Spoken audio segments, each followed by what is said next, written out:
ناظرین، پروگرام گفتگو کے ساتھ میں ہوں آپ کا میزبان مصطفیٰ کمال پاشا۔ آج ہمارے ساتھ گفتگو میں شریک ہیں ہمارے ملک کے مایہ ناز سینئر تجزیہ نگار جناب امجد اقبال صاحب۔ امجد اقبال صاحب، شکریہ اور ویلکم کہ آپ ہمارے پروگرام میں تشریف لائیں۔ بہت شکریہ آپ کا۔ امجد صاحب، جو اس وقت دو بڑے مسئلے ہیں، ایک مسئلہ سب سے بڑا یہ ہے کہ بجٹ آنے والا ہے، بجٹ تیار ہو چکا ہے، لیکن ہمارا جو مربی اور محبی ہے، جس سے ہم پیار کرتے ہیں، جو ہمیں قرض دیتا ہے تو ہم بجٹ بناتے ہیں، وہ ابھی تک تیار نہیں ہے۔ آپ کا شارٹ کمنٹ چاہیے کہ آپ کو وہ تیار ہوتا نظر آتا ہے، اور کیا اس کے بغیر، اس کی محبت اور عنایت کے بغیر یہ حکومت بجٹ بنا لے گی؟ ایک چیز تو پاشا صاحب یہ ذہن میں رکھیں کہ اس سے ہمیں 1 ارب 10 کروڑ ڈالر کی قسط ملنی ہے، ٹھیک ہے۔ میں نے شاید پہلے بھی ایک دن پروگرام میں ہماری یہ بات ہوئی تھی، وہ کوئی اتنی بڑی رقم نہیں ہے کہ جس سے ہمارا کوئی بجٹ متاثر ہوتا ہو۔ یہ کوئی اتنی بڑی رقم نہیں ہے، پہلی بات تو یہ ذہن میں رکھیے گا۔ لیکن اس سے یہ ضرور فرق پڑتا ہے کہ اس سے جو عالمی دنیا، باقی دنیا جو ہے بہار ہے ہمارا، جو وہ ضرور اس اگر کو خدا نخواستہ ایسا ہوتا ہے وہ ایگریمنٹ نہیں ہوتا، یا جس طرح سے ہمیں تنگ کیا جا رہا ہے وہ جاری رہتا ہے، تو وہ ضرور متاثر ہو سکتا ہے، اس سے ہمیں نقصان ہو سکتا ہے۔ ادروائز اگر صرف آئی ایم ایف کی ہم بات کریں تو میں تو یہ کہوں گا کہ ہمیں آئی ایم ایف کے بغیر ہی بجٹ بنانا چاہیے اصولی طور پر، تاکہ ہم اس شکنجے سے نکل سکیں، اس جو ہمارے اوپر خام خواہ کا ایک بوجھ ہے، خام خواہ کا ایک ہمارے اوپر انہوں نے جو لاٹھی رکھی ہوئی ہے، اس سے ہم جانچ ارب ڈالر کے قریب ہمارا قرضہ ہے، تو وہ لاٹھی تو نہیں ہے نا، وہ تو 150 ارب کیا 150 ڈالر کہاں سے 150 ارب کیسے ہو گیا نا؟ نہیں ہے اتنا نا۔ دیکھیے بات یہ کہ لیکن وہ آئی ایم ایف کا تو نہیں ہے، آئی ایم ایف کا نہیں، میں یہ بات تو ہے نا۔ دیکھیں آئی ایم ایف 1 ارب ڈالر، ابھی ہمیں 1.25 ارب ڈالر چلیں کہہ لیں وہ دینا ہے، تو آپ اگر اسی کو اس طرح سے کر لیں کہ 150 کہاں پہ اور 1 کہاں پہ، اس سے کیا اتر سکتا ہے، کیا ہو سکتا ہے۔ لیکن باقی دنیا، اس سے میں نے کہا کہ آپ سے کہ وہ ذرا ان کو یہ میسج چلا جائے گا کہ جی کہ یہ کلیئرنس چٹ مل گئی، یہ بیسیکلی کلیئرنس چٹ ہمیں چاہیے۔ اب جو رویہ جس طرح سے ہمیں تنگ کیا جا رہا ہے، جو بات آپ نے کہی کہ جو آئی ایم ایف کر رہا ہے، اس سے تو کچھ اور چیزوں کی طرف اشارہ ملتا ہے۔ آئی ایم ایف تو ابھی آپ کے سامنے سری لنکا ڈیفالٹ کیا، اس کے لیے اس کا قرضہ اپروو بھی ہو گیا، ٹھیک ہے، وہ اتنی سپیڈ سے کیسے ہو گیا؟ اور ہمارے اس سے پہلے کیا اسی طرح کی شرائط کے تحت ہمیں قرضے ملتے رہے؟ نہیں، یہ تو صاف لگ رہا ہے کہ وہ شروع کر رہے ہیں ہمیں۔ اگر اس سے پہلے ہمیں اس طرح کی شرائط سے، اس طرح سے تنگ کر کے، اس طرح سے ڈیلے کر کے ہمیں قرضہ نہیں ملتا تھا، ہمیں ایک آپ جس طرح پنجابی میں کہتے ہیں چٹ بھیجنی ہے اور وہ ہمیں قرضہ اپروو ہو جانا ہے، تو اب کیوں نہیں ہو رہا؟ اس کی ریزن کیا ہے؟ اس کے پیچھے معاملات کیا ہے؟ وہ ہمیں ضرور ان کے اوپر غور بھی کرنا چاہیے، دیکھنا چاہیے۔ یہ ایک آپ یہ دیکھیں جو اس خطے میں ہونے والی تبدیلیاں ہیں، میں چونکہ بات آئی ایم ایف کے قرضے سے شروع ہوتی ہے، تو یہ آئی ایم ایف بنیادی طور پر تو ایک ٹول ہے نا امریکہ کا یا اس کے جو اتحادی ممالک ہیں ان کا، ٹھیک ہے، باقی بھی ممبر ہیں اس کے، لیکن مین تو وہی اس کے ڈونر ہیں نا، سب سے زیادہ ڈونر تو وہی ہے نا، انہی کے کہنے کے اوپر اس نے کرنا ہے جو کچھ بھی کرنا ہے۔ تو اس کا مطلب وہی ہے کہ جی کہ جو اس خطے میں ہونے والی تبدیلیاں ان کے لیے یا اپنی طرف اب جھکاؤ رکھنے کے لیے پاکستان کو سکرو کیا جا رہا ہے، ٹائٹ کیا جا رہا ہے، یہ کیا جا رہا ہے، تو اس پہ ہمیں ضرور متبادل کا بندوبست ہمیں رکھنا چاہیے، اور یہ رکھا ہوا ہے۔ ابھی آپ دیکھیے پچھلے 13 مہینوں سے ہم یہ ہر روز سنتے ہیں کہ جی پاکستان ڈیفالٹ کر گیا، پاکستان ڈیفالٹ کر جائے گا، پاکستان اگلے ہفتے ڈیفالٹ کر جائے گا۔ ابھی 13 مہینے ہو گئے اس گورنمنٹ کو آئے ہوئے، آج کے دن تک تو کوئی ایسا، اور ہماری اور کل یا پرسوں ہمارے وزیر خزانہ نے ساکھ ڈار صاحب نے بیان بھی دیا ہے کہ ہمارے ذمہ جو آج کی تاریخ تک ادائیگیاں تھیں وہ سب ہم کر چکے ہیں، اور آگے جو آنے والی ادائیگیاں ہیں ان کا بھی ہم نے بندوبست کر رکھا ہے۔ اچھا، اس پہ نا میں ایک چیز اور ضرور کہنا چاہوں گا، ہمیں وہ پہلو بھی ضرور ذہن میں رکھنا چاہیے۔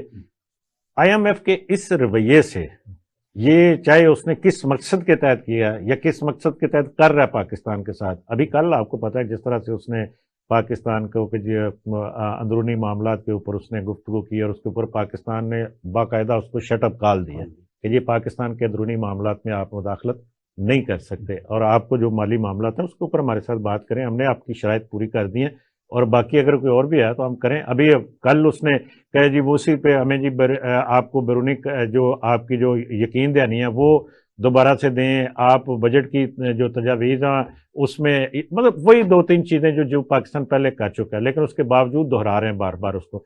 لیکن میں بات یہ کرنا چاہتا ہوں کہ اس سارے معاملے میں، اس سارے جو کھیل جو کچھ ہوا پچھلے 1 سال کے دوران، اس سے پاکستان کا ایک بڑا فائدہ ہو گیا۔ اچھا، یس، میں یہ بالکل، ہمیں تنگی ضرور برداشت کرنا پڑے۔ آپ یہ سمجھتے ہیں کہ جی کہ جب کوئی کسی مشکل سے نکلنے کے لیے مشکل برداشت کرنا پڑتی ہے، ہمیں بطور پاکستانی، بطور شہری، بطور عوام، ہمیں مشکلات کا سامنا ضرور کرنا پڑا، اور کر رہے ہیں ہم کر رہے ہیں۔ کیوں کر رہے ہیں؟ یہ کسی اس وجہ سے نہیں کر رہے کہ IMF نے ہمیں قرضہ نہیں دیا، وہ $1 ارب اس نے دینا تھا تو ہمارے لیے یہاں پہ بڑی اسودگیاں ہو جانی تھی، بڑے ریل پیل ہو جانی تھی، کچھ نہیں۔ وہ ایک معمولی، میں نے آپ سے عرض کیا تنگی کیا ہوئی، یا وہ یہ ہوئی کہ ہمارے جناب وہ پٹرول مہنگا ہو گیا، ہمارے یہاں پہ مہنگائی جس کو ہم 38% تک لوگ کہتے ہیں، کچھ بھی ابھی گورنمنٹ کے جو اعداد و شمار ہیں 28% تک، تو اس کے مطابق بھی ہے نا، یہ بہت زیادہ مہنگائی ہے، لوگوں کی پرچیزنگ پاور کم ہوئی، اور ابھی مطلب آپ یہ سمجھ لیں کہ اس وقت بزنس ڈاؤن ہے۔ اس کے پیچھے کیا ریزنز کیا ہے؟ اس کے ہمیں یہ وہ دیکھنا چاہیے کہ کیوں یہ سارا کچھ ہو رہا ہے۔ کیا یہ صرف اس وجہ سے ہے کہ IMF کا قرضہ نہیں مل رہا؟ نہیں، ہمیں چونکہ ادائیگیاں کرنا ہوتی ہیں، سب سے پہلا پوائنٹ یہ ہوتا ہے کہ آپ نے بیرونی ادائیگیاں کرنا ہوتی ہیں، اور وہ آپ کے اوپر بہت بڑا بوجھ ہوتا ہے، جس وجہ سے آپ ڈیفالٹ کا اور یہ سارے خطرات آپ کو آتے ہیں۔ تو جب ہماری ایکسپورٹ نہیں ہے تو ہم ہر چیز امپورٹ کر کے، یہاں پہ سوئی سے لے کے ہوائی جہاز تک، ہم اکثر محاورتاً کہتے ہیں کہ سب کچھ ہم امپورٹ کرتے ہیں، اور یہاں پہ جو گاڑیاں جو یہاں پہ بن بھی رہی ہیں وہ بھی 80% تو ہمیں امپورٹ سارا چیزیں آتی ہیں۔ ہمیں سائیکل بن رہا ہے، وہ جناب بنا بنایا منگوا رہے ہیں، ہمیں کوئی بھی چیز، یہ کپڑے، ہر چیز ہم بنی بنائی امپورٹ کر رہے ہیں۔ جب آپ بنی بنائی چیزیں امپورٹ کرتے ہیں، سب سے پہلی یہ بات میں نے آپ سے عرض کی ہے، تو اس کا مطلب یہ ہے کہ آپ کو ان کے عوض ڈالر دینے ہیں ہم کو، اور آپ کے ڈالر تو کہیں سے نہیں آ رہے، کہاں سے آتے ہیں؟ آپ کے 2-3 ہیڈز ہیں۔ سب سے پہلا ہیڈ آپ کا ایکسپورٹس ہے، آپ کی ایکسپورٹس تو $20 بلین سے نیچے ہیں، اوپر بھی نہیں گئی، 18, 17, 19، اور مطلب یہ اس رینج میں ہے۔ آپ کی امپورٹ جو ہے وہ جناب $50 ارب تک چلی گئی۔ ٹھیک، تو یہ ہوا یہ کہ اس ساری مشکل میں ہمیں اس وقت آپ یہ کہہ لیں کہ جی کہ اس وقت ہم پچھلے 2 مہینے سرپلس میں گئے، ہمارا ٹریڈ ڈیفیسٹ جس کو آپ کہہ سکتے ہیں، یہ کرنٹ اکاؤنٹ خسارہ جس کو آپ کہہ سکتے ہیں، وہ کوئی نہیں تھا۔ ہمیں تو ایک بلیسنگ ہمارے لیے یہ ہوگی نا کہ ہم نے وہ ہماری امپورٹ ہم نے بند کی، ایکسپورٹ نہیں ہے تو پھر ہم امپورٹ کیوں کریں؟ تو ہم نے، چونکہ ہمارے پاس ہم قرضے لے کے وہ بیرونی ادائیگیاں کرنے کی پوزیشن میں نہیں تھے، ہم نہیں کرنی چاہیے، لیکن جو مجبوری ہے، فرض کریں ہماری جو پیٹرولیم مصنوعات ہیں اس کے بغیر ہم وہ ہم نے امپورٹ کرنا ہی کرنا ہے، لیکن اس میں بھی کچھ ٹھہراؤ آیا، کچھ کمی آئی، اس میں بھی وہ بل بھی ہمارا کم ہوا۔ پھر اس کے بعد لوکل آپ کو آ جائے۔ ہم یہ کہتے ہیں کہ جی ہماری اکانومی اس وقت جو ابھی تک جو اعداد و شمار آ رہے ہیں اس کے مطابق تو مطلب 0.5% بھی نہیں ہے ہماری جو گروتھ ہے، ٹھیک ہے، 0.28% کہا جا رہا ہے کہ جی کہ 0.28% کے قریب ہم اس وقت گروتھ ریٹ ہمارا جو آ رہا ہے۔ اس کی ریزن کیا ہے؟ اس کی ریزن پھر وہی آتی ہے، ہم نے امپورٹس بند کی، جہاں پہ پروڈکشن ختم ہو گئی، را مٹیریل کی، ٹھیک ہے۔ اس سے جب ہماری وہ اکانومی کی گروتھ ڈاؤن جاتی ہے تو اس سے اوورال چیزیں متاثر ہوتی ہیں۔ لیکن میں پھر یہ بات کروں گا، ہمیں اس کو جو ادائیگیوں کا بوجھ تھا اس سے ہم نکل گئے۔ اب یہ جس وقت ہم اب تھوڑا سا غور کریں اس طرف، ہمیں جو بھی ہم نے سیکھ لیا ہے کہ ہمیں یہاں پہ لوکل پروڈکشن کی طرف توجہ دینی ہے، اور اس طرف توجہ دی جا رہی ہے۔ آپ کو فرق کرو، ہم کہتے ہیں کہ جی کہ وہ کہتے ہیں جی سبسڈیز ختم کریں، انہوں نے کہا ہم نے ختم کر دی۔ دوسرا پہلو اس کا میں یہ کہ عوام کے اوپر بوجھ آیا، بجلی کا، گیس کا، پیٹرول کا میں نے ذکر اس لیے کیا تھا، ڈیزل کا، یہ ساری پیٹرولیم مصنوعات کا، اور دیگر جتنی بھی جن کے اوپر سبسڈیز تھی وہ سبسڈیز ہم نے آلموسٹ ختم کر دی۔ اب یہ ہے کہ جی کہ باہر سے جتنے کا پیٹرول آئے گا اتنے کا آگے بک جائے گا، اور گورنمنٹ کو کسی سے قرضے لے کر اپنا وہ بجٹ ڈیفیسٹ جو پورا نہیں کرنا پڑے گا۔ اب اس کی وجہ یہ دیکھیں، میں یہ 2-3 چیزیں، میں نے اب بات لمبی ہو جائے گی، اور بھی چیزیں بیان کر سکتا ہوں، لیکن یہ ہے کہ مقصد یہ ہے کہ یہ ساری چیزیں ہمیں اس سینس میں تھوڑا سا پازیٹیولی کہ ہماری وہ چیزیں ہم مشکل میں آئے، ہم نے بطور سیکھ عوام لیا ہم کہ نے سیکھ مشکل حالات میں اپنی اکانومی کو ہم نے کیسے مینج کرنا ہے۔ اس میں جو کرنے والی بات ہے نا، ایک کام ضرور کرنا ہے گورنمنٹ کو اس بجٹ میں بھی، جو بجٹ آ رہا ہے اور ابھی سے کرنا چاہیے، بے شک آج سے کرنا چاہیے، وہ یہ ہے کہ جو لوور کلاس جو ہے، لوور مڈل کلاس اور غریب آدمی جو ہے، عام آدمی جو ہے، اس کے لیے ریلیف دے، اس کے لیے سبسڈی بھی دینی چاہیے، ٹارگیٹڈ سبسڈی دے، اب وہ تو آئی ایم ایف اور بھی اجازت دیتا ٹھیک ہے نا، ٹارگیٹڈ سبسڈی دے، لوگوں کو ریلیف دے، لیکن جو افورڈ کر سکتا ہے اب وہ پے کرے تو وہ پے کرے۔ مطلب یہ چیزیں میں اس لیے یہ کہا کہ یہ ہمارے لیے کچھ اچھا بھی ہو گیا، کچھ یہ ساری چیزیں ہم نے وہ جو ہم اکثر ہم کہتے ہیں سرکولر ڈیٹ ہو گیا۔ سرکولر ڈیٹ کیا ہے؟ آپ کے جو بجلی کی جو لاگت ہے اور اس کی جو انکم ہے اس کے درمیان جو بہت گیپ فرق ہے، ہے، ٹھیک ہے، وہ آپ کا سرکولر، اسی طرح گیس کی ہے، وہ ختم ہو گیا آپ کا، اس کو کافی حد تک ختم ہو گیا، تو تھوڑا بہت ہے، تو وہ اب معاملہ یہ ہوگا کہ اب جو کچھ آپ کمائیں گے اس کو عوام کے اوپر لگائیں گے۔ اچھا ابھی فرض کریں قرضہ آتا ہے آپ جی، کو، آپ اس قرضے کو آپ نے، ایک تو وہ چیز ہوتی ہے، آپ اس چکر میں لوگوں کو سبسڈی دینے کے لیے خرچ نہیں کریں گے، اس کو اپنی ترقی کے لیے خرچ کریں گے، ٹھیک ہے۔ اپنے ٹیکسز کا نظام کو بہتر کرنے کی ضرورت ہے، ابھی تک اس طرف ابھی توجہ نہیں دی گئی، آپ اپنے ٹیکسز کا نظام درست کریں، کلیکشن بہتر کریں، تو یہ آپ اپنے پاؤں پہ کھڑا ہو سکتے ہیں۔ اچھا حمزہ صاحب، آپ کی باتیں ماشاءاللہ بڑی خوبصورت، دل آویز اور چشم کشا ہیں۔ آپ سمجھتے ہیں کہ یہ جو اب بجٹ آنے والا ہے 15-20 دن میں، اور یہ کہا جا رہا ہے کہ یہ الیکشن ایئر کا بجٹ ہے، اس میں آپ سمجھتے ہیں کہ عوام کے لیے حکومت جو ہے شہباز شریف صاحب کی، وہ کوئی ریلیف؟ دیکھیں، جو اس وقت جو حالات ہمیں نظر آ رہے ہیں نا، اس وقت سچی بات ہے، اس وقت جو حالات نظر آ رہے ہیں آج کے دن تک، اس میں کوئی بہت بڑی ریلیف کی امید نہیں رکھی جا سکتی، چاہے وہ بجٹ الیکشن کا ہے، چاہے وہ نارمل بجٹ ہے، یہ روٹین کا بجٹ ہے، شاید اسی لیے آپ کو ابھی تک وہ آئی ایم ایف بھی نہیں وہ ٹائٹ کیے ہوئے ہے کہ کہیں آپ عوام کو ریلیف ہی نہ دے دیں، ٹھیک ہے، اور پھر وہ عوامل پھر وہی آتے ہیں۔ میں پھر یہ آپ سے بات کرتا ہوں، وہ سوچ میں ذہن میں رکھیے گا بات، ٹھیک ہے، اور اس کی بہت ساری ریزنز ہیں، بہت سارے پہلو ہیں اس بات کے بھی۔ ناظرین، یہ جو ہمارے سرکاری ملازمین بھائی بہنیں ہیں اور جو پینشنر ہیں، امجد اقبال صاحب کے بقول وہ بہت زیادہ امید نہ رکھیں کہ ان کی تنخواہیں بڑھیں گی یا پینشن میں اضافہ ہوگا۔ آپ یہی کہہ رہے ہیں؟ نہیں، میں یہ نہیں کہہ رہا، میں بالکل نہیں کہہ رہا، میں عام آدمی کی اوورآل اکانومی کے اوپر جو ریلیکسیشن دینے کی بات خبر ہے آپ کے پاس کہ تنخواہیں پینشن بڑھ رہی ہے؟ جی، تنخواہوں کے حوالے سے اب تک کی جو انفارمیشن ہے وہ غالباً 20% کی ہے، کہ 20% تو کم از کم انکریز ملے گا۔ میں یہ کہتا ہوں کہ جی دیکھیے، میری تجویز ہے، گورنمنٹ کو میری تجویز ہے کہ آپ کم از کم 50% تنخواہ دار طبقے کی تنخواہیں بڑھا دیں، 50% کم از کم تنخواہیں بڑھا دیں۔ دیکھیں، اس وقت سب سے زیادہ یہ پچھلے جو بھی معاملات ہوئے، جو مہنگائی ہوئی، جو چاہے وہ تنخواہ دار طبقہ، چاہے وہ سرکاری شعبے میں ہے، چاہے وہ پرائیویٹ سیکٹر میں ہے، اگر آپ کم از کم 50% بڑھا دیں تو یہ جو اثرات ہیں نا مہنگائی کے، یہ بڑی حد تک ختم ہو جائیں گے۔ آپ دیکھیے گا لوگ اسودگی فیل کریں گے، اس کی ریزن ہے، میں اس کی جسٹیفیکیشن دیتا ہوں کہ کیوں میں یہ بات کرتا ہوں۔ میں یہ کہتا ہوں کہ جی کہ جو ایک غریب آدمی ہے اس کو بھی ریلیف ملنا چاہیے، لیکن جو ایک چھابڑی فروش ہے، جو کیلے لگا کے کیا بیچتا ہے چھابڑی پہ، اس نے تو اپنے جس ریٹ پہ ہیں اس نے اسی شرح سے بڑھا کے اس نے اپنی انکم بڑھا لی ہے نا۔ جو چاند گاڑی چلا رہا ہے اس نے اپنا کرایہ بڑھا لیا، جو گاڑی بس چلا رہا ہے اس نے اپنا کرایہ بڑھا کے اپنا کر لیا، ان کو لوڈ نہیں ہے اس کا۔ لیکن جو تنخواہ دار آدمی ہے، میں تنخواہ دار آدمی ہوں، میری انکم آج بھی وہی ہے جو 1 سال پہلے تھی، ٹھیک ہے، لیکن میری پرچیزنگ وہ کم ہو گئی۔ اب میری قوت خرید بڑھانے کی ضرورت ہے۔ اگر صرف فوکس کر لیں بجٹ میں اسحاق ڈار صاحب یا گورنمنٹ یا جو بھی متعلقہ لوگ ہیں کہ تنخواہ دار طبقے کو آپ نے ریلیف دینا ہے، اگر آپ تنخواہ دار طبقے کو ریلیف دینے میں کامیاب ہو جاتے ہیں، باقی کسی جگہ سے روکنا پڑتا ہے، سبسڈیز روکنا پڑتی ہیں، روکیں۔ تو اگر آپ یہ، میں فکرہ مکمل کر لوں، اگر آپ یہ ریلیف دینے میں کامیاب ہوتے ہیں تو آپ یہ دیکھیے کہ یہاں پہ ایک پورے ملک میں آپ کو ایک ریلیکس فیل ہوگا۔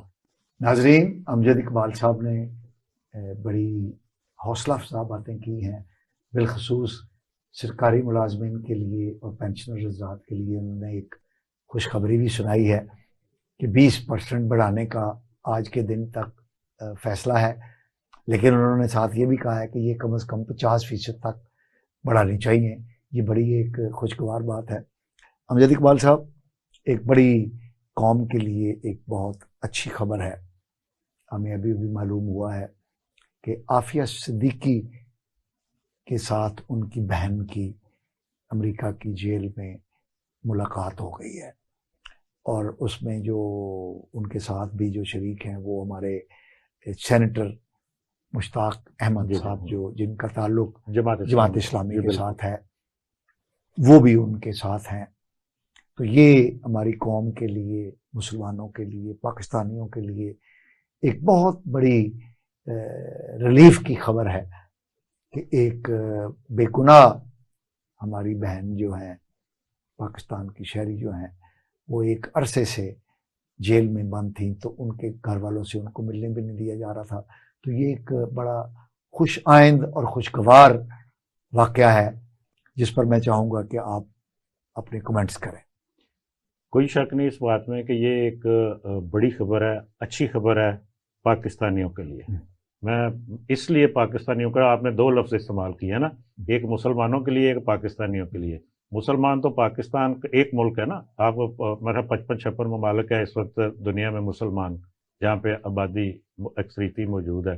لیکن یہ مسئلہ صرف پاکستان کا رہا. پاکستان نے اس معاملے میں، ویسے بھی وہ پچو کے پاکستان سے تعلق تھا تو اس لیے تھا، لیکن بطور مسلمان کسی ملک نے اس سلسلے میں پاکستان کی کوئی مدد نہیں کی. یہ افسوس کی بات ہے، یہ ہمیں یہ بات کرنی چاہیے، جی بالکل بات کرنی چاہیے.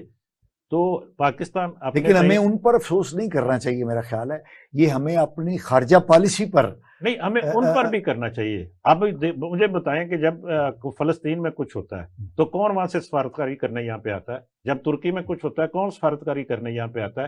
جب اب شام کی بات کرتے ہیں، جب ہم لیبیا کی بات کرتے ہیں، کسی بھی ملک کی بات کر لیں آپ، جہاں پہ کوئی اس طرح کا، عراق کی بات کر لیں، مصر کی بات کر لیں، یہاں پہ کون سفارتکاری کرنے آتا ہے؟ جب ہم گلیاں میں نکل آتے ہیں تو اٹھ کھڑے ہوتے ہیں کہ جی کہ ہمارے مسلمان بھائی بہن وہ مشکلات میں ہیں، ہم نکلتے ہیں. تو اس میکانزم کو آپ کیا کہیں گے؟ ویسے میں اس پہ کچھ نہیں کہوں گا، میں اس پہ نو کمنٹس یہ کہتا ہوں، کیونکہ لیکن میں یہ افسوس تو کر سکتا ہوں اس پہ کہ جی کہ OIC ہماری ایک بہت بڑی تنظیم موجود ہے، اس طرح کے معاملات کو ٹیک اپ کرنا چاہیے تھا. لیکن یہ میرا خیال ہے کہ جماعت اسلامی نے یہ جو میں یہی کہنے لگا تھا کہ اس کے اوپر سینیٹر مشتاق صاحب جو ہیں، چونکہ وہ اس حوالے سے بڑا کام انہوں نے کیا اور کافی دیر سے اس پہ، اور خصوصی طور پر جماعت اسلامی بھی اس پہ بڑا کام کر رہی ہے ہمیشہ سے.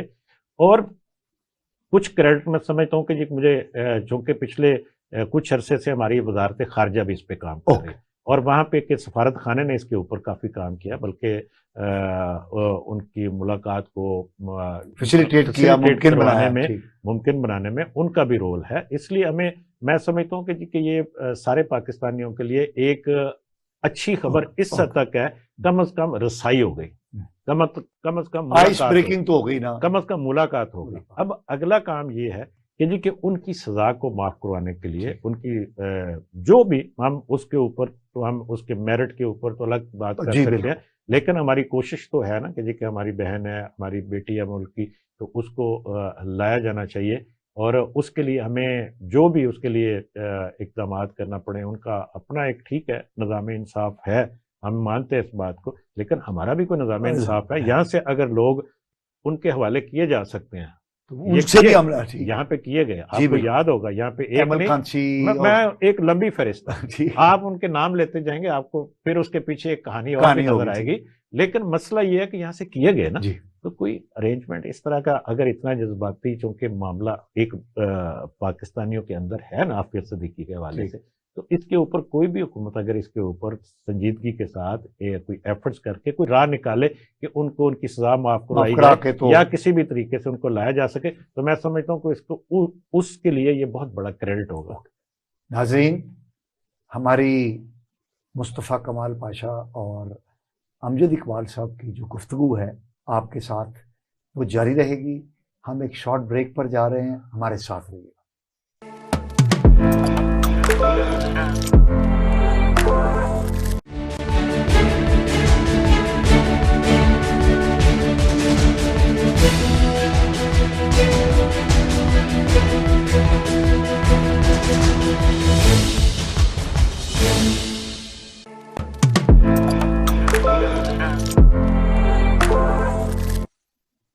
ناظرین، مصطفیٰ کمال پاشا اور امجد اقبال آپ کے ساتھ گفتگو کرنے کے لیے حاضر خدمت۔ امجد اقبال صاحب، معیشت پر ہم نے بات کر لی، سیاست کہاں جاتی آپ دیکھ رہے ہیں؟ ایک تو پی ٹی آئی کا جو ریت کے گھروندے کی طرح بکھرنا ہے، ایک تو اس پر ہم چاہیں گے کہ آپ اب دیکھیں نا، جس طرح ہر روز 2017 میں 18 میں آتا تھا اور ایک وکٹ گر گئی اور عمران خان صاحب وہ پی ٹی آئی کا پٹا جو ہے وہ آنے والے کے گلے میں ڈال دیتے تھے، اور آج ہم دیکھ رہے ہیں اسی طریقے سے وہ پٹے اتار کے تو عمران خان صاحب کے منہ پر مار رہے ہیں پبلک، ٹکٹ ہولڈر اور ان کی قائدین۔ کیسے دیکھتے ہیں اس کو؟ میں جس طرح آپ نے شروع میں یہ بات کہی نا کہ ایک ریت کے گروندے کی طرح بکھر رہے ہیں، جو اگر ریت سے گروندا بنایا جائے تو وہ بکھرے گا بھی ریت کی طرح ہی۔ تو آپ نے میری بات کی تائید کر دی، ریت کا گروندا تھا۔ جی میں یہی تائید کر رہا ہوں آپ کی بات کی کہ جس طرح سے وہ گروندا بنایا گیا تھا وہ ریت کا ہی تھا، ریت اکٹھی کر کے اس کو ہلکی سا پنجابی میں کہتے ہیں نا وتر لگا کے جب آپ نے گروندا بنا لیا، ٹھیک ہے، تو پھر وہ جب تک وہ ہلکا سا بھی اس کو ٹچ نہیں کریں گے اس وقت تک وہ رہے گا، جب اس کو ہلکا سا ٹچ کریں گے تو وہ بکھر جائے گا۔ اور اس وقت یہی ہو رہا ہے، اور جس طرح سے لوگ جوگ در جوگ آپ یہ کہہ سکتے ہیں شامل کیے گئے تھے یا شامل ہوئے تھے، اسی طرح سے وہ جا رہے ہیں یا بھیجے جا رہے ہیں، یہ جو بھی اس کو آپ کہہ لیں، نام دے لیں، لیکن میرے خیال ہے کہ اس میں ایک چیز کا ضرور ہمیں ذہن میں رکھنا چاہیے کہ چونکہ ایک پورا ایک کیمپین تھی نا، ایک پورا ایک سینیریو تھا جس میں پبلک بھی، اس میں عام آدمی جو پی ٹی آئی کا سپورٹر بنا، پی ٹی آئی کا حمایتی بنا، وہ کسی سوچ کے بنا گا نا، اس کو تو کسی نے دھکیلا نہیں ہے، وہ تو ٹھیک ہے، عمران خان صاحب کی وہ چاہے سچ یا جھوٹ جس طرح سے بھی وہ ان کا حمایتی بنا، سپورٹر بنا، ان کے جذبات کا یہ میں سمجھتا ہوں کہ جو سامنے چیزیں آ رہی ہیں نا، وہ ذہنی طور پر خلفشار کا شکار ہے بیچارے، اس وجہ سے کہ وہ ابھی تک ان کو یقین اس بات کا نہیں ہو رہا کہ واقعی ایسا ہے جو کچھ یہ سامنے چیزیں آ رہی ہیں، ہمارے سامنے چیزیں آ گئی نا، اب وہ ان کا ذہن ابھی تک، کیونکہ بہت سارے لوگوں سے، بہت سارے حمایتیوں سے، بہت سارے سپورٹر سے ملاقات ہوتی رہتی ہے، بات بھی ہوتی ہے، ڈسکشن بھی ہوتی ہے، لیکن وہ کہتے ہیں نہیں لگتا نہیں ہے ایسے، مطلب ابھی تک یہ ہے موجود سوچ، لیکن اس کے لیے میں سمجھتا ہوں کہ بہت کوئی جلدی ہمیں فیصلہ نہیں کرنا چاہیے۔ اب چیزیں جب سامنے آئیں گی، ایک چیز آتی ہے، دوسری آتی ہے، تیسری آتی ہے، تو انسان سوچتا ہے، اللہ تعالیٰ نے اس کو ذہن دیا ہے، سوچ کے فیصلہ کرے کہ جی کہ کیا یہ چیزیں سچ ہے یہ جھوٹ ہے، یہ چیز بھی آ گئی یہ سچ ہے یہ جھوٹ ہے، یہ چیز آ گئی یہ سچ۔ ابھی جو واقعات ہوئے 9 مئی والے، 9 اور 10 میں، آپ یہ دیکھیے کہ وہ کوئی چھوٹے واقعات تو نہیں تھے، چھوٹے معاملات تو نہیں تھے، جنہیں اگنور کیا جا سکے، جنہیں اگنور کیا جا سکے۔ اس میں بہت سارے لوگوں کو، بہت سارے حمایتیوں کو، بہت سارے سپورٹرز کو متاثر کیا۔ آپ تو لیڈروں کی بات کر رہے تھے نا، جو وہ لوگ جو الیکٹیبلز تھے یا وہ لوگ جو امیدواران تھے، وہ لوگ جو جن کو ہم کہتے ہیں کہ جی کہ نمایاں لوگ تھے، اور وہ گئے، ہم انہی کو ابھی تو انہی کے گلے میں یہ ڈالا جاتا تھا اور وہی اپنے گلے سے اتار کے پھینک بھی رہے ہیں، ٹھیک ہے نا۔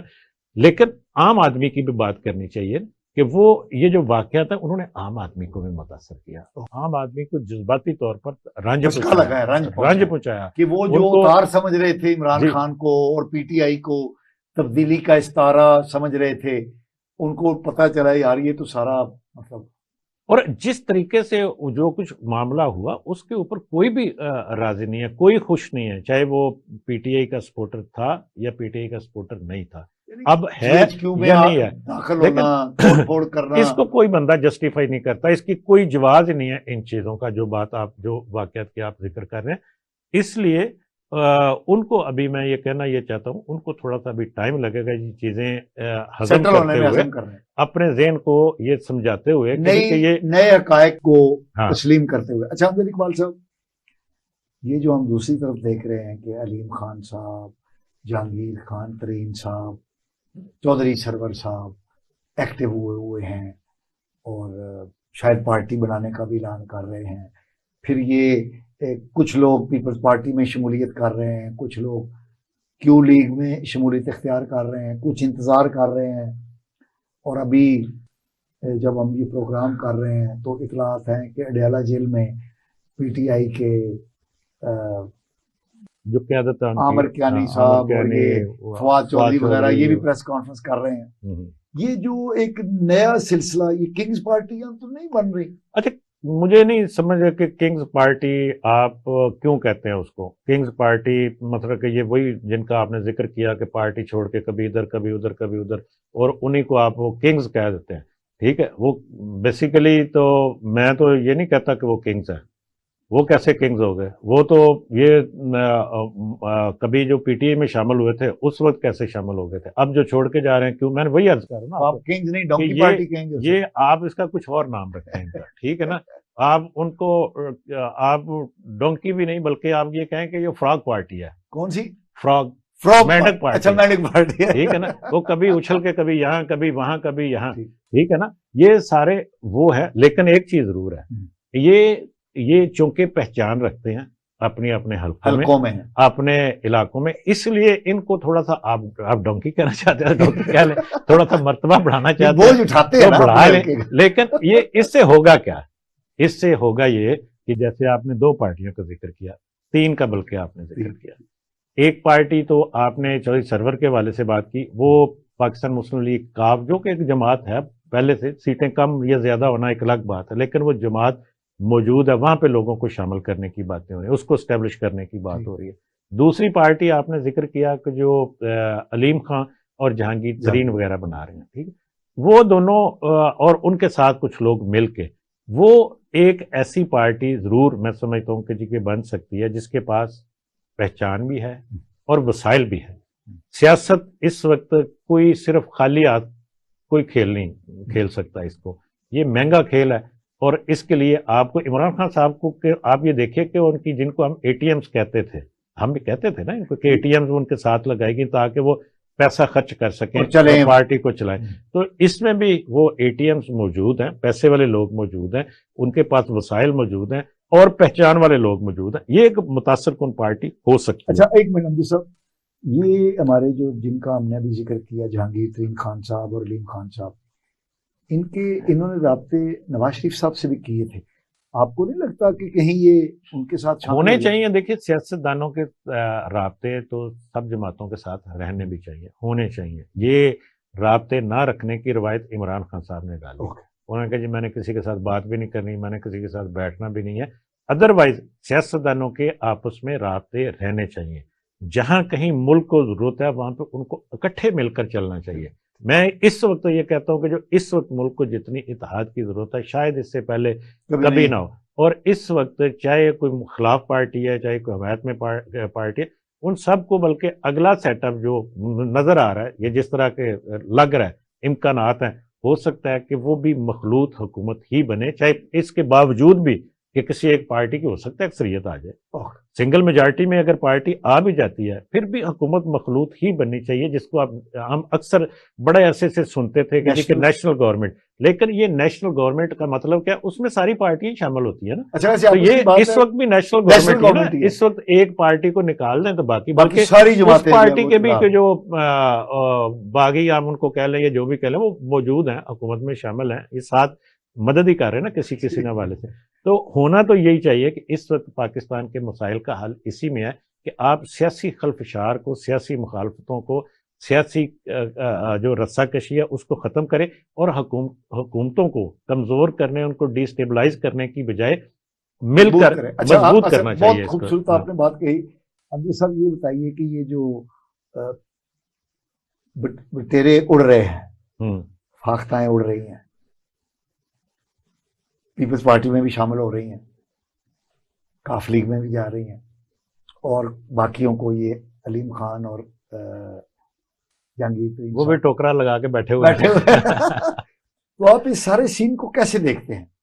کوئی تبدیلی خاص آئے گی؟ کیونکہ انہی الیکٹیبلز نے پہلے عمران خان کو اصل میں دیکھیے تبدیلی خاص سے مراد یہ آپ کیا کہتے ہیں کہ شاید کوئی نئی پارٹی حکومت بنانے میں کامیاب ہو جائے، تو شاید ایسا نہیں ہوگا. اچھا ایسا نہیں ہوگا. البتہ پارٹیوں کے میں جو آپ یہ کہہ سکتے ہیں کہ جو تقسیم ہے پارٹیوں میں سیٹوں کی تقسیم کے حوالے سے کہہ رہا ہوں، نہیں ہو جائے گی. وہ نہیں ہو سکتی ہے. اس میں کہ جی کہ کسی کی 2 سیٹیں تھی تو اس کی 6 ہو سکتی ہیں، کسی کی 100 تھی تو اس کی 90 ہو سکتی ہیں.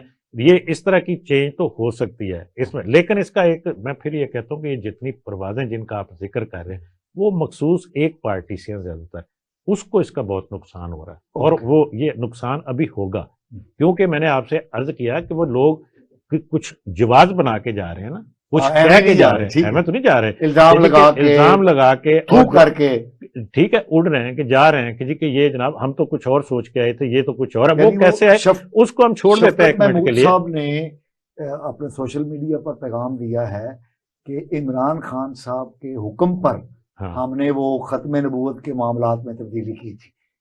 دیکھیں یہ بہت بڑی باتیں ہیں. میں آپ سے عرض کر رہا ہوں کہ یہ چیزیں جب ایک ایک کر کے سامنے آئیں گی، میں نے اسی لیے آپ سے عوام کا بھی ذکر کیا، تو ان کو ہمیں بھولنا نہیں چاہیے. بیسیکلی طاقت تو عوام کے پاس ہے نا، جنہوں نے ووٹ ڈالنا ہے. اصل میں وہ میٹر کرتے ہیں، عام آدمی میٹر کرتا ہے. اب جب جب یہ لوگ اڑتے ہیں جاتے ہیں، جن کو ہم کچھ بھی کبوتر کہہ لیں، فاختیں کہہ لیں، ان کو آپ لوٹے کہہ لیں، آپ ان کو جو مرضی نام دے لیں، آپ ان کو مینڈک کہہ لیں، آپ ان کو شیر کہہ لیں، وہ کنگز کہہ لیں، جو مرضی کہے، لیکن میٹر تو وہ عوام کرتے ہیں جنہوں نے ووٹ ڈالنے ہیں. اب جب یہ جاتے ہیں تو وہ کچھ نہ کچھ کہہ کے جا رہے ہیں، عوام کے اندر وہ میسج جا رہا ہے کہ جی کہ یہ کیا واقعی یہ پارٹی پہ یہ جو کچھ کہہ رہے ہیں ان کو سوچنا چاہیے. وہ بجائے اس کے کہ اندھی تکلیف جو ہے نا وہ نقصان دہ ہوتی ہے. سوچنا چاہیے، ہمیں کھلے دل سے سوچنا چاہیے کہ کوئی کہتا ہے کہ جی کہ یہ جو واقعات ہوئے، مطلب کہ یہ جناح اس کے اوپر ایک سانجھا جس کو آپ عسکری ٹاور کے حوالے سے، پھر جناح اس کے حوالے سے GHQ کے اوپر اور دیگر تنصیبات کے اوپر، اور فیصل آباد میں، میاں والی میں جو معاملات ہوئے، یہ کیا کوئی محب وطن کر سکتا ہے؟ ہم اگر صرف یہ کہ نہیں چونکہ ایک بندے نے کہہ دیا اس لیے ٹھیک ہے، جو انہوں نے کہا وہ ٹھیک ہے، تو یہ اپروچ درست نہیں ہے. ہمیں سوچنا چاہیے کہ کیوں کیا انہوں نے ایسے، کیا اس کے پیچھے کوئی اور سازش تھی، کیا اس کے پیچھے وہ کوئی اور طرح کے مقاصد کو لینا چاہتا ہے؟ کیا سمجھتے ہیں؟ ٹھیک ہے، میں تو یہ سمجھتا ہوں کہ جی کہ یہ ایک پلان تھا، سارا سوچی سمجھی تھی، اور اس کا نقصان کسی سیاسی پارٹی کو نہیں ہے. ان چیزوں کا، ان اقدامات کا نقصان کسی نہ نون لیگ کو، نہ پیپلز پارٹی کو، نہ JUI کو، نہ دیگر جتنی بھی جماعتیں ہیں ان کو نہیں تھا. PTI کو نہیں، یہ نقصان ایک تو پاکستان کو نقصان پہنچ سکتا تھا، اور پہنچا بھی. میں یہ کہتا ہوں کہ یہ پاکستان کا نقصان تھا. اگر یہ اس کو آگے یہ مزید چلتی چیز تو پاکستان کا بہت بڑا نقصان ہو سکتا تھا، جس کو میں سمجھتا ہوں کہ جی کہ بڑی بردباری سے، تحمل سے اور سمجھداری سے یہ ہینڈل کر لیا گیا، روک لیا گیا اس نقصان کو. اب جو دوسرا نقصان ہے جس کا آپ نے ذکر کیا، یہ اس کے اوپر یہ سوچنا چاہیے نا کہ یہ کیوں کیا گیا، اور اس کے بعد اس کا نقصان ہوگا PTI کو جو آپ نے، اور وہ اس کو پہنچ رہا ہے. یہ جو جن کی آپ پروازوں کی بات کر رہے ہیں، جن کی آپ ذکر کر رہے ہیں، اور ان کی وجہ سے ان کا بھی، اور عوام کے اندر جو میسج جا رہا ہے، جو لوگ ہر بندہ تو نہیں ہے کہ جی آنکھیں بند کر کے کہ جو ہوتا ہے جو وہ کہہ دیا وہ کہہ دیا. یہ سیاست میں ایسی چیزیں نہیں ہوتی. لوگ سوچتے ہیں، لوگ دماغ رکھتے ہیں، ذہن رکھتے ہیں، ان کو انالیسس کرتے ہیں، اور کرنا چاہیے، لوگوں کو سوچنا چاہیے. ہم پروگرام کے کیونکہ ناظرین اختتام کی طرف بڑھ رہے ہیں، تو امجد اقبال صاحب کی موجودگی سے ہم فائدہ اٹھاتے ہوئے میں ان سے ایک اور سوال کر رہا ہوں. امجد اقبال صاحب، یہ جو پچھلے دنوں قانون پاس کیا ہے اپیل کے رائٹ دینے کا حکومت نے، کہا یہ جا رہا ہے کہ یہ صرف نواز شریف صاحب کی سزا کو معاف کرنے کے لیے یہ بنایا گیا ہے. تو اپیل تو ایک دفعہ نواز شریف صاحب کی ریجیکٹ ہو نہیں چکی؟ نہیں، وہ اپیل نہیں تھی. بیسیکلی اپیل میں ہمیں یہاں پہ تھوڑا سا کنفیوژن ہے، اس کو دور کرنا چاہیے. اپیل میں اور نظر ثانی کی درخواست میں فرق ہوتا ہے. اوکے، ٹھیک ہے. اچھا، وہ نظر ثانی کی درخواست جو اس میں 184(3 جس کو ہم کہتے ہیں کہ 100 موٹو کے تحت، اس میں اپیل نہیں ہے، اپیل کا حق نہیں تھا. جو وہ دینے کی اس وقت تک کوشش جاری ہے کہ اپیل کا حق ملنا چاہیے. وہ جو کی گئی تھی وہ نظر ثانی تھی، کہ نظر ثانی کی درخواست تھی، کہ وہ نظر ثانی کی درخواست میں بہت کم کہیں چانس ہوتا ہے کہ وہ اصل میں ہوتا ہی ہے اس کا کہ وہ وہی بینچ نظر ثانی کرتا نظر ثانی کرتا ہے کہ جی آپ اپنے فیصلے پہ نظر ثانی کریں. بیسیکلی اس کو کہہ سکتے ہیں اگر کوئی تبدیل کرے گا 3 لوگ بیٹھے ہیں 5 لوگ ججز بیٹھے تھے تو وہی اس کو سنیں گے دوبارہ سے کہ جی اچھا جی کیا آپ کے خیال میں ہم نے کیا غلط کیا. تو وہ کہ جی اور اچھا اس میں ایک چیز اور بھی ہے وہ بھی ضرور ذہن میں رکھیے, وہ یہ ہے کہ جی آپ کا کیس بھی وہی وکیل لڑیں گے جو پہلے جنہوں نے اور وہ دلائل بھی وہی ہوں گے, دلائل بھی وہی ہوں گے. تو اس میں پھر وہ عام طور پہ ہوتا نہیں جی آپ کی نظر ثانی کی اپیل ہمارا فیصلہ قائم ہے اپنی جگہ موجود ہے. جو ہوتی ہے نا جو اپیل ہوتی ہے فیصلے کے خلاف اپیل, اس میں جو نیا بینچ بنتا ہے اوکے وہ بینچ بھی نیا بنتا ہے اور بڑا بینچ بنتا ہے. اوکے اگر پہلے 2 رکنی تھا تو 3 رکنی بنچے گا, زیادہ بڑا بھی بن سکتا ہے. اگر 3 رکنی تھا تو نئے قانون کے تحت 5. ہم ویسے بھی اپیل میں یہی ہوتا ہے, وہ چونکہ اس 184(3) کے تحت اپیل کا حق ہی نہیں تھا تو وہ اپیل کا جو طریقہ کار ہے وہ یہی ہے بڑا بینچ بنتا ہے اس کے تحت 184(3) کے تحت اپیل کا حق دینے کی بات. اور وہ بینچ نہیں سنتا, وہ بینچ نیا بنتا ہے, اس میں ہو سکتا ہے اس میں سے بھی کوئی بندہ شامل ہو جائے لیکن وہ نیا ہی بینچ نیا بینچ بنے اور گا وکیل اور بھی بڑا بینچ بنے گا. اور دوسری اس میں جو شامل کیجیے کو وکیل بھی آپ نیا کر سکتے ہیں, نئے دلائل ہوں گے, نئی چیزیں ہوں گی, نئے سرے سے اس کو کیس کو سنا جائے گا. اور وہ اگر وہ سمجھیں کہ جی کہ وہ پہلے والے بینچ نے فیصلہ درست کیا تھا تو اس کو قائم رکھیں گے, ادروائز وہ تبدیل کر بات یہ پھر صحیح ہے کہ یہ نواز شریف صاحب کو ابھی جو اس میں جو نظر ثانی شدہ قانون ابھی آپ کو پتہ ہے جمعے کو جو پاس ہوا ہے جس کا حوالے سے کہا جا رہا ہے کہ عدلیہ کو پتہ ہی نہیں تھا کہ صدر صاحب نے دستخط بھی اس کے کر دیا ہے. نہیں, عدلیہ کو پتہ ہونا ضروری نہیں ہے. نہیں وہ انفارمیشن تو ہوتی ہے نا. اب یہ پیر کو جب وہاں پہ ہیئرنگ شروع ہوئی تو پتہ چلا کہ جناب وہ تو قانون بن چکا نیا. تو ججز صاحب وہ کہا جاتا ہے کہ جی کہ وہ حیران تھے کہ جی کہ اچھا یہ کیسے ہو گیا. وہ صدر صاحب نے جمعے کو سائن بھی کر دیے تھے اور وہ اس کا نوٹیفیکیشن بھی ہو گیا. یعنی وہ بل جو ہے وہ ایکٹ آف پارلیمنٹ بن گیا. اب جو بینچ ہے اس کو یہ کر سکتا ہے کہ جی کہ اس کے خلاف اپیل آ جائے, اس کو سنے کہ جی کہ یہ بہرحال ابھی تک نہیں ہے کچھ. اچھا ویسے ہم آگے بڑھتے ہیں, کیا سمجھتے ہیں کہ یہ نواز شریف صاحب کو فائدہ دینے کے لیے وہ ویسے کہہ رہے ہیں کہ جی کہ اس پہ چونکہ جو نیا جو نظر ثانی شدہ قانون بنایا اس میں شاید اپیل کا انہوں نے شامل نہیں کیا. کیا تو اس میں وہ کہہ رہے ہیں کہ جی کہ نظر ثانی تو وزیر قانون کا کہنا ہے, میں یہ اپنی طرف سے نہیں کہہ رہا ہوں. انہوں نے کہا جی کہ نواز شریف اور جہانگیر ترین کو اس کا فائدہ نہیں ہوگا, یہ باقی عام لوگوں کو فائدہ ہوگا. بھائی مجھے فائدہ تو ان کو کیوں نہیں ہو سکتا اس کا فائدہ. تو آپ نہیں اس چیز کو مان, میرا خیال ہے کہ جی کہ یہ سارا کچھ ہو سکتا ہے کوئی اس طرح کا ارینج ہو کہ وہ نظر ثانی کی اپیل ابھی فیصلہ نہیں ہوا, یہ ذہن میں رکھیے. اچھا وہ مسترد آپ نے پینڈنگ پڑی ہوئی ہے, تو وہ پینڈنگ پڑی ہوئی ہے اس پہ ابھی. تو اس کا مطلب یہ ہے کہ نظر ثانی کی اپیل میں نظر ثانی پر بھی ہو سکتا ہے, کچھ بھی ہو سکتا ہے کہ جی کہ بڑا بینچ بنا لیں, نئے وکیل رکھ لیں, بڑا بینچ بنا لیں, یا وہی بینچ نظر ثانی کر دے اپنے فیصلے پہ. کیونکہ یہ بینچ آپ ذہن میں رکھیے فیصل وارڈا کے کیس میں یہی بینچ تھا نا جب انہوں نے کہا کہ جی کہ یہ تو ڈریکونین لا ہے, یہ تاحیات نااہلی یہ نہیں ہونی چاہیے. اور انہوں نے اس کی جو تاحیات نااہلی تھی اس کو ریورس کیا. وہ وہاں سے الیکشن کمیشن نے ان کو تاحیات نااہل کیا تھا, لیکن اسی بینچ نے سپریم کورٹ نے ان کو ان کی نظر تاحیات نااہلی ختم کی. البتہ انہوں نے کہا جی آپ وہاں سے ریزائن کر دیں سینٹ سے, تو انہوں نے ریزائن دے دیا سینٹ سے اور ان کی تاحیات نااہلی ختم. اب وہ اہل ہے, یہ ذہن میں رکھیے گا کہ اگلا الیکشن وارڈا صاحب لڑ سکتے ہیں. آپ کہنا یہ چاہتے ہیں کہ یہ معاملہ نواز شریف صاحب کو فائدہ دے سکتا ہے کیوں نہیں دے سکتا اس میں. اور اچھا ویسے آخری سوال, ہمارے پاس وقت کم ہے, 14 مہینوں میں کیوں نہیں یہ معاملات نواز شریف کو واپس لانے کے کیے جا سکے؟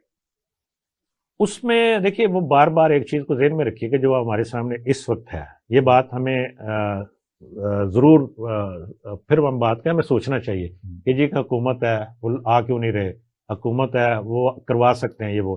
لیکن اب نظر آتا ہے کہ اگر وہ پہلے آتے تو نہیں ہو سکتا تھا. کیونکہ ہمارے سامنے جو کچھ ہوا, جو عدالتوں میں جو کچھ ہو رہا ہے, جو کچھ سلسلہ ہوتا ہے وہ تو فوراً ان کو جیل بھیج دیا جاتا اور حکومت اس میں کچھ بھی نہیں کر سکتی تھی.